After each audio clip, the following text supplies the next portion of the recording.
All right, guys, we're back. This time we're talking about the intermediate value theorem, which you will see me abbreviate a whole bunch of times as IVT. So another theorem you get to add to your toolkit to use to prove that some of your answers exist, right? So it's actually something that we were supposed to cover in pre-calc, but we ran out of time. It doesn't really require limits at all. So if f is continuous on a closed interval from a to b, there is a number between f of a and there is any number between f of a and f of b, there is at least one number c in the interval ab where it equals some other number w, some other value w. So basically IVT is used to prove that a certain y value must exist. So I'm going to just draw a graph real quick. So here's this. Let's say this is our function. Okay. So it says on the interval AB, so let's just label that. This is A, and this is B. So there's our interval from A to B. And so at A, the value of A is f of A. The value of B is f of B. All right. So all this is saying is, one, this thing is continuous on A to B. Yes. Here's f of a, here's f of b. If I have to find some other value, let's say c, right here, right? F of c has to equal, and they used the letter w here. And all that means is that this w, the value of w, has to be between these two y values. Because it's continuous from a to b, it has to hit every y value between f of a and f of b. So let's say this was 2 and this was 10. So that means this curve has to hit every single value between y equals 2 and y equals 10 on this interval. It doesn't matter if it goes like this, right? It could hit the same y value more than once, but it has to hit it at least once. So it guarantees that every number in between these two y values must exist at some point in between a and b. That's all it means. And so when you have to use the intermediate value theorem to prove that a value exists, these are the 4 steps you would do to prove it. First, it has to be continuous. If the function is not continuous, then this is no longer true, right? Because there can be a discontinuity, an asymptote, or a hole, something that would make it not true. Then, once you know it's continuous, you have to find f of a, so the y value at the beginning of the interval, and you have to find f of b, the y value at the end of the interval. Then you check that the number you're trying to prove exists is between those two numbers, right? Is it between those two? And then you make a conclusion using this statement. Okay, since is continuous on the interval ab, and f of a equals some number, and f of b equals another number, the IVT guarantees that this value must exist. So we're going to practice using that. Okay, so here's the first example. It says the function is continuous on the interval 0 to 2. It has at least 2 real zeros on that interval if w equals which one of these? If it equals -1, 0, or 1. So which one of those numbers has to go in here to make it have 2 real zeros? So the first thing I'm going to do is I'm just going to graph it. I'm going to graph what we have. So the first point is 0, 2. Okay. The next point is 1w, so I'm just going to put the 1 there. I don't know where w is yet. And the next point is 2, 3. So here. Okay. So something's happening in between here, right? But we need 2 real zeros. So that means at 2, it needs to drop below the x-axis. Otherwise, we're not going to have a 0. If the y value at 2 is somewhere up here, there are no real zeros. So I'm just going to get my pencil. Let's try some of these. Okay. I'm going to work backwards. So if w was 1. So if this was 1, the point would be 1, 1. That would be here. Okay, that would be this curve. No, that does not make it have 2 real zeros. It has no zeros. So let's erase that. Let's check B. Oh, paper did not like that. Okay, let's check B. B is 0. Okay, so if I made this 0, this would be 1, 0, and that would be here. That would look like this. No, that's not going to work. because that makes it only have one real zero. So it's looking like my answer is going to be -1. So if I put -1 here, 1, -1, it's going to be there, which makes my function look something like that. Now I have two real zeros. I have one here and one here, right? So my answer is A, -1. And you can kind of think about it too, right? So how is this an application of IVT? It seems like if the intervals are between 2 and 3. So this is really only guaranteeing that there has to be y values between 2 and 3. So when the reason that you can't direct use IVT here is because none of those values are there. So let's try one where you can actually use it. This one was one you can do with drawing. I think you guys could have figured that out without IVT. Let's try one that has IVT in it.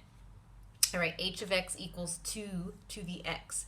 Can we use the intermediate value theorem to say the equation h of x equals 4 has a solution where 3 is less than x is less than 5? Put some paper underneath here so you don't see this textbook underneath it. All right. So how are we going to start with this? So let's look back at our rules. 1, is it continuous? I think they told us it was, so we don't have to check it. No, they didn't tell us. They just tell us the function 2 to the x. So is 2 to the x continuous? Hopefully you remember yes, right? Let me get my graphing calculator. Let's check. Y equals 2 to the x graph. Yes, function's continuous, right? Hopefully you remember what that looks like. So we can move on to the next one.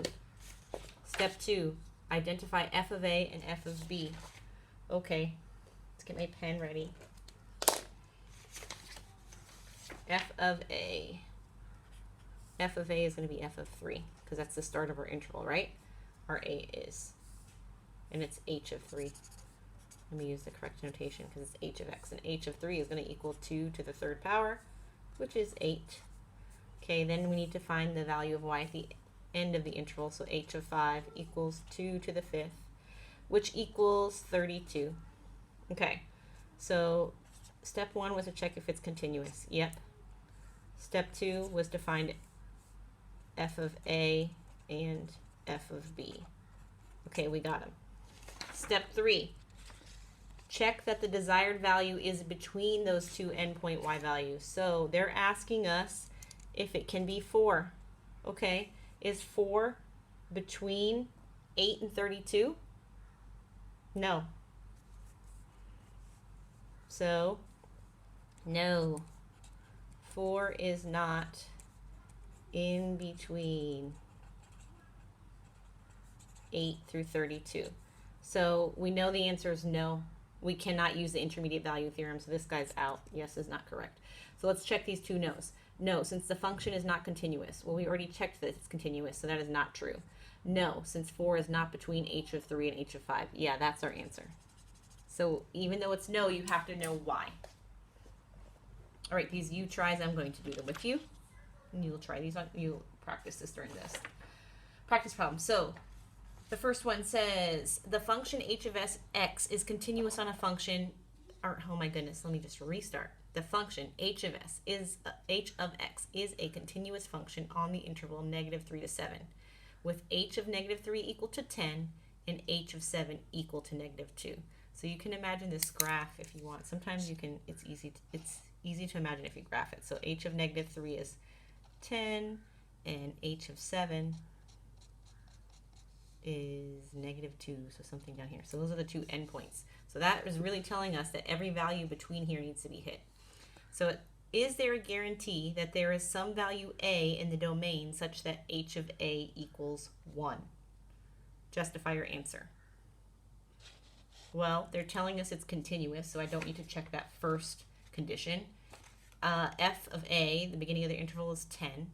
The end of the interval is 1. The y value is 1, so that's the second part. Is the desired value between that? Is h of a equals 1 between +10 and -2? Yes, it is. So we can use intermediate value theorem. So let's justify our answer using that statement. Since h of x is continuous, I'm going to abbreviate that, on -3, 7, and h of -3 equals 10, and h of 7 equals -2, the IVT guarantees that there is such a value that h of a equals 1. So I don't need to do all this explaining that 1 is between 10 and -2. This statement does that for me. So hopefully you can see how you have to write that statement whenever you're using intermediate value theorem. All right, number 4, use the intermediate value theorem to prove that one solution to x cubed plus x minus 5 equals 0 is between x equals 1 and x equals 2. So first thing, is this continuous? Is this function continuous? Hopefully you know it is, so that's check. And if you need to graph it to see it, you can see it. It's a cubic function though, so there's no restrictions on the domain. All right, x equals 1 and x, so we need to evaluate this thing at x equals 1. So at x equals 1, we have 1 cubed plus 1 minus 5. So let's see. This part of this shouldn't be here. So that is 1 plus 1 minus 5, which is -3. Okay, now let's check it at x equals 2. That's 2 cubed plus 2 minus 5, which is 8 plus 2 minus 5, which is 5. Okay, step 3. Is the value they're having us check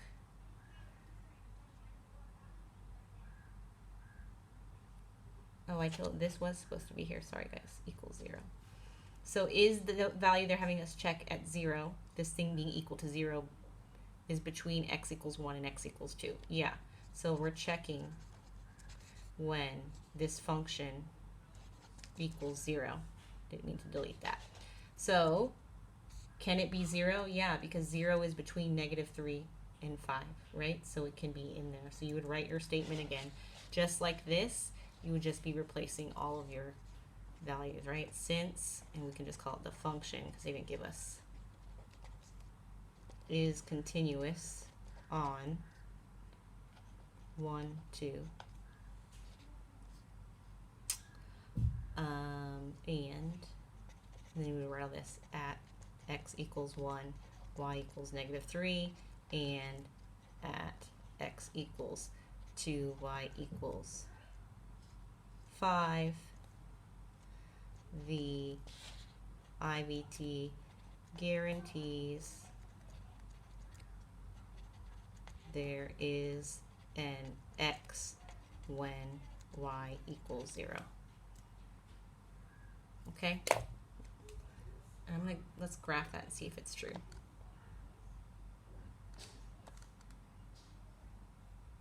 Let's see. All right, x cubed plus x, well, I always do that, cubed plus x minus 5. Yeah, so we can see there is a point when y equals 0. It's right there.